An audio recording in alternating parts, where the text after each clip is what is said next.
J'ai eu beaucoup de misère à trouver comment on faisait pour soigner des vers à soie. Donc, je vais vous montrer les principaux points pour vous aider à cultiver les vers à soie.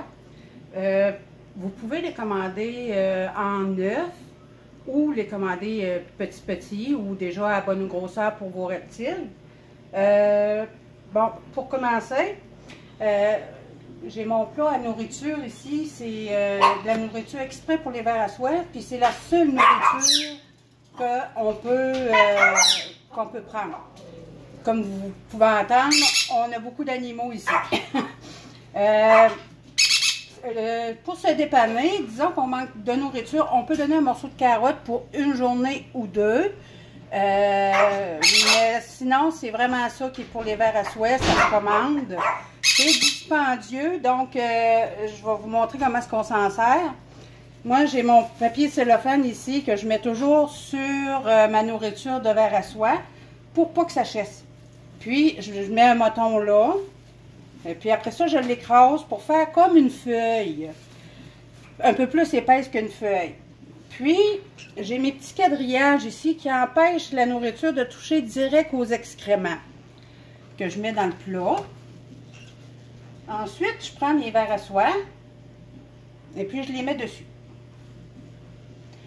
On peut en mettre peut-être d'un plat comme ça, environ une cinquantaine. Mais il faut savoir que quand ils sont beaucoup comme ici, là, mon vidéaste,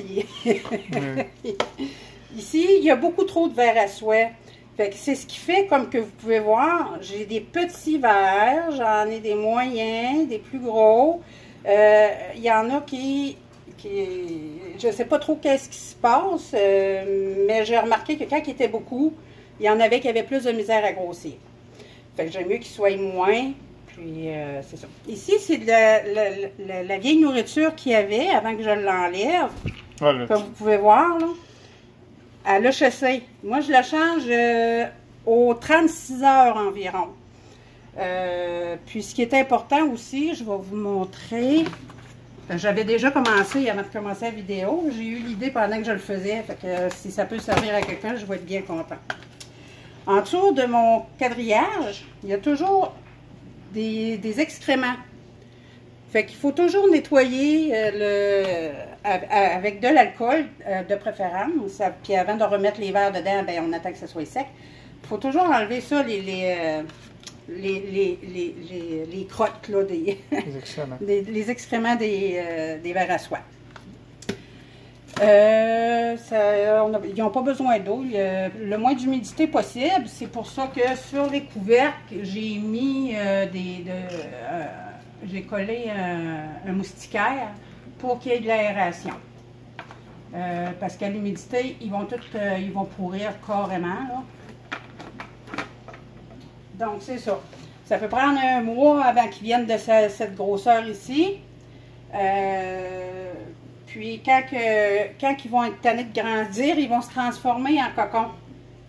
Fait que, ils vont s'en aller dans le coin, ils vont se faire un cocon. Puis, à ce moment-là, on les prend. Puis, si vous en avez plusieurs, vous avez des chances d'avoir des œufs. Fait que, gardez-les. Puis, je vous ferai une autre vidéo quand je vais avoir des cocons. Parce que là, j'en ai plus. Moi, j'ai mes propres œufs. Je vais vous montrer comment faire pour que vous allez voir que c'est pas compliqué. Si vous avez des questions, vous pouvez m'en poser. Je ne sais pas si j'ai pas mal tout dit, mais ça ressemble pas mal à ça. Fait que je vous en remercie beaucoup, puis n'hésitez pas à mettre vos commentaires.